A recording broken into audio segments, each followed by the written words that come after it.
Presenting by जय Ambe film Haripur. मात्र सुख प्राप्त करना चाहते हो और अनेक भक्त आपकी शिशु लीला के दर्शन करना चाहते हैं तो आप शिशु के रूप में दर्शन दीजिए। और जैसे ही देवकी ने कहा, भगवान एक बालक का रूप धारण करके महाराज बाल कृष्ण बन गए। श्री बाल कृष्ण लाल की जय। भगवान बाल कृष्ण के रूप में प्रकट हो गए। यहां पर सीधा सा अर्थ है, भगवान कभी भी यौन मार्ग से प्रकट नहीं होते। जैसे आप और हम दो जो सब जने हैं, हम सभी गर्भ से आते तो हैं पर अपन योनि मार्ग से जन्म लेते हैं, जो प्रकृति का नियम उस अनुसार। पर भगवान जो है वो उनका नाम भगवान इसीलिए पड़ा, जो भग यानी योनि मार्ग से प्रकट न होवे आवे नहीं, वो भगवान कहलाता है।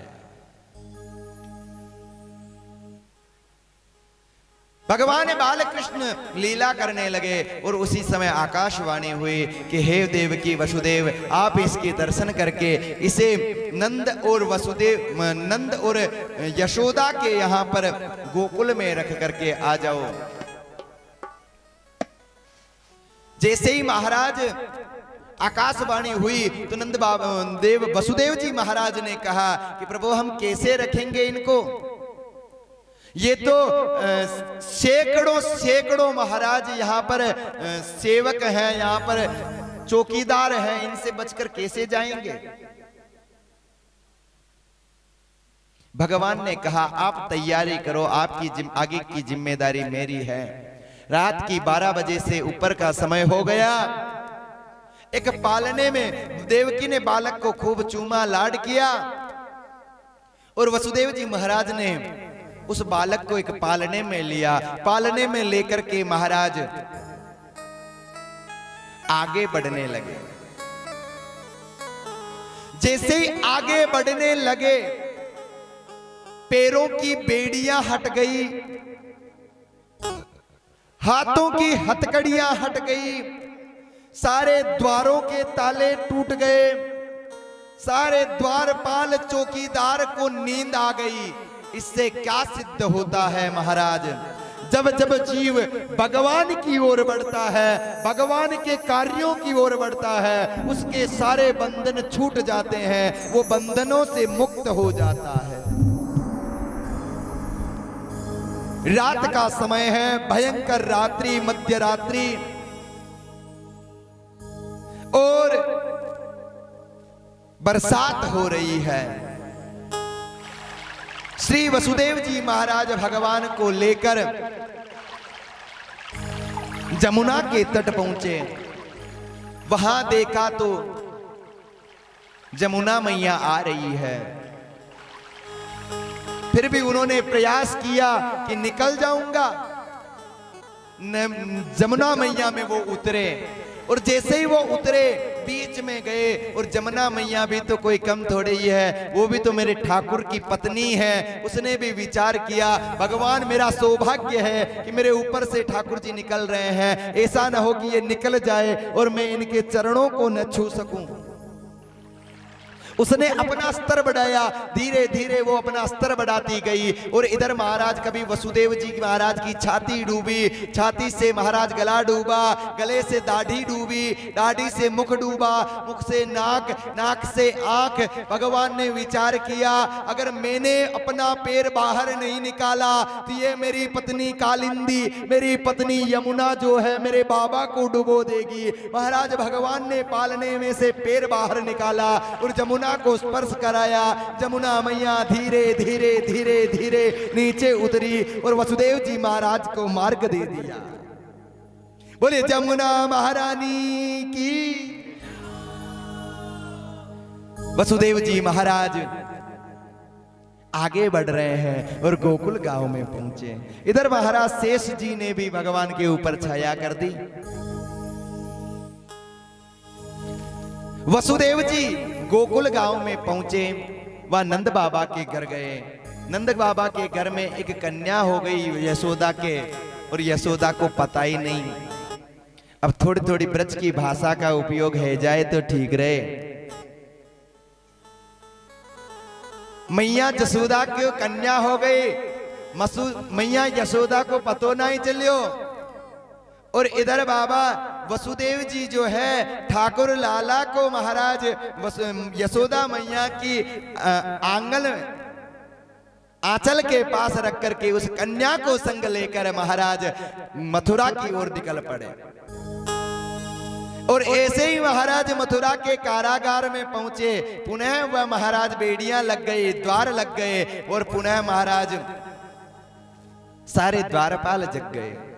द्वारपालों को पता चला कि संतान हुई है। कंस को समाचार दिया, कंस दौड़कर आया।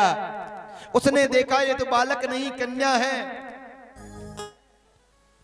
तब वो उसे मारने लगा तो वसुदेवकी ने कहा कि भैया आपका शत्रु तो कोई पुरुष होगा, आपने तो कोई मेरा बालक होता तो आप मार देते, ये तो एक कन्या, इसे क्यों मार रहे हो, आपकी भांजी है।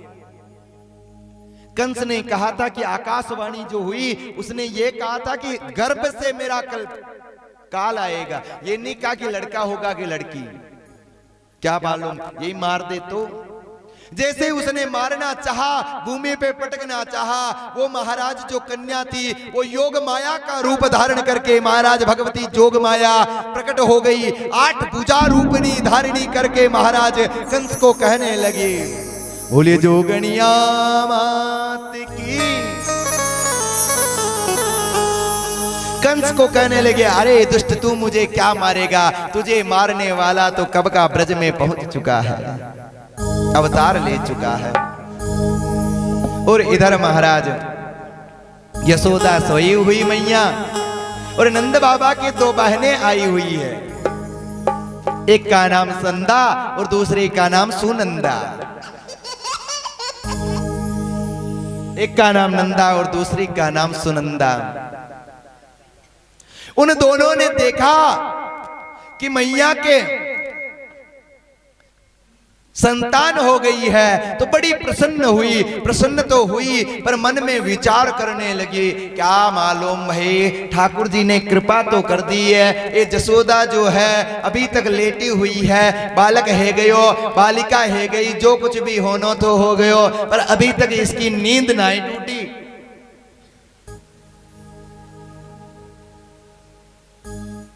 बोली श्री बाल कृष्ण लाल की।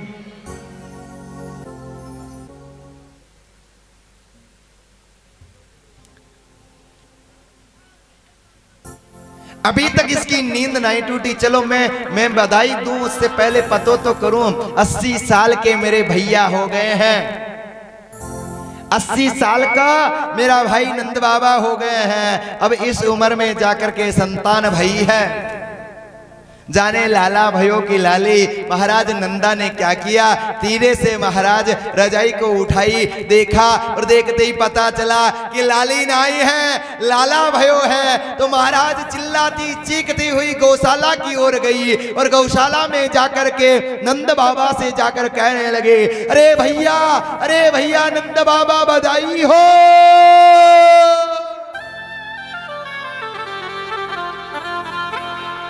नंद बाबा ने कही, का हो गयो, कछु गाय के बछड़ो हो गयो या गांव में किसी के लाला भयो है। नंदा सुनंदा ने कही, भैया यह बात तो हम बताए देंगी, पहले बोलो बधाई में क्या दोगे। थोड़ी देर में ठाकुर जी का जन्म हो गया, नंद उत्सव मना करके ही आप पधारेंगे तो ठीक रहेगा। ठीक। महाराज नंद बाबा ने कही, अरे बधाई तो जो तू कहेगी सो दे देंगी भैया, चिंता नहीं करो, जो मांगे सो दे दूंगा। अब महाराज नंद बाबा ने क्या किया, नंदा और सुनंदा से पूछी, बता क्या भयो। तो नंदा और सुनंदा ने बड़े जोर से चिल्लाते हुए कही है, क्या भयो, लाला भयो है। और जैसे लाला भयो है कही। और महाराज नंद बाबा तो उसी समय गौ माता के चरणों में लेट गए, दंडवत करने लगे और अपने गले में जो हार था वो हार निकाल करके महाराज अपनी बहनों को दे दिया। अब नंद बाबा और कहीं नहीं गए, सीधे महाराज गैया मैया को प्रणाम करके जमुना मैया को धन्यवाद देने को गए। जमुना मैया को धन्यवाद देवे को ताई गए और जमुना मैया में जाके 108 डुबकी लगाई। अब महाराज 80 साल का बूढ़न व्यक्ति अगर जमुना में जाकर के 108 डुबकी लगाए तो सोचो के हाल होएगो। नंद बाबा घर आए और घर आकर के महाराज जसोदा को जगाया और जसोदा को जगा करके कहने लगी, अरे जसोदा तू बड़ी भोरी है, तू को पतो ही नहीं है कि तेरे लाला हो गयो है और तू अभी तक सोई रही है। जैसे ही महाराज जसोदा को पता चला और जसोदा मैया तो रोने लगी, बड़े भाव आवेश में, बड़े भावुकता में रोने लगी और कहने लगी, क्या ठाकुर की कृपा है महाराज इस उम्र में दिया, और वो भी इतना भी श्रम नहीं कराया कि मुझे नींद भी जग सके।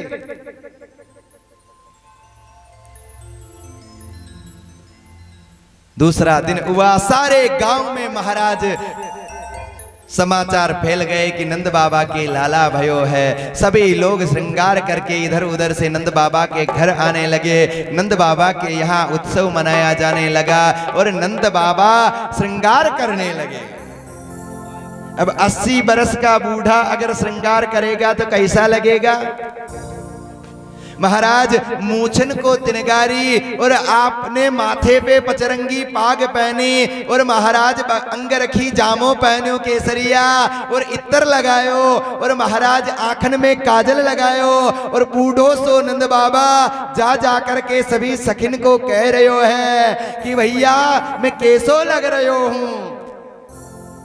तो गांव वाले कह रहे हैं, अरे बाबा तू तो जैसे 18 बरस को कोई लाला बींद बन्यो है वैसो आज तो तू दूल्हो सो लग रहे है। सबने श्रृंगार कियो और नंद बाबा के यहाँ पर उत्सव मनाने लगे। महाराज आइए हम और आप भी ठाकुर जी के जन्म उत्सव में सम्मिलित होते हैं। ए बाजे बाजे री बधाई मैया। देखो भाई मैं निवेदन करूंगा, कोई वंचित नहीं रहना चाहिए ठाकुर जी के जन्मोत्सव का आनंद लेने से। पीछे भी जो बैठी है माताएं बहनें, अरे भाई कई जना कहे कि महाराज कहीं करा नाचा तो भलाई गणा परंतु मागा गोडा गणा दुखे। अरे भाया अगर ते दूकता गोडा में भगवान के यहाँ में नाचोला, ठाकुर जी के उत्सव में नाचोला तो भगवान भी विचार केरी कि अगर इका गोडा दुख रिया तो यो इतो फूट रो नाच रियो है तो मैं इका गोडा ठीक कर दे तो फिर की करियो भक्ति केरी। तो भाई नाचनो है सबने, गोडा ठीक हो जावेला। जो युवा भाई युवक मंडल जो पीछे खड़े उनसे भी निवेदन है आगे पधारे, जो पीछे हैं उनसे भी निवेदन है। बाजे बाजे रे बधाई मैया तोरे अंगना, बाजे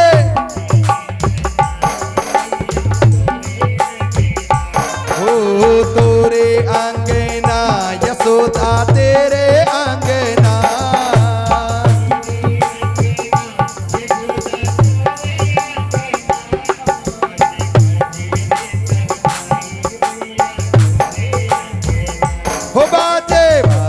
रे बधाई मैया तोरे अंगना,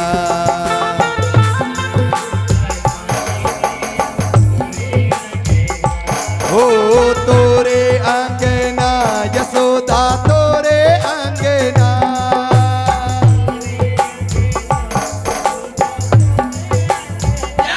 बाजे बाजे रे बधाई मैया तोरे अंगना।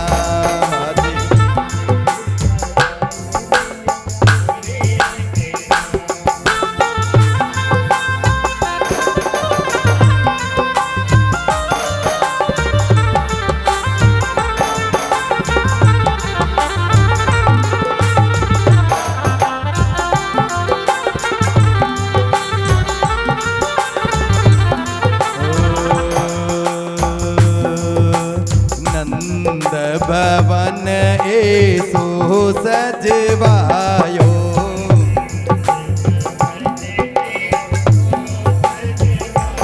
यो नंद भवन ऐसो सजवायो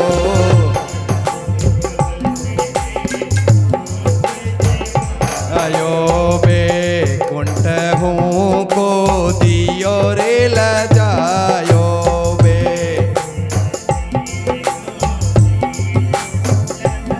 यो सब लोकन ते गणो रे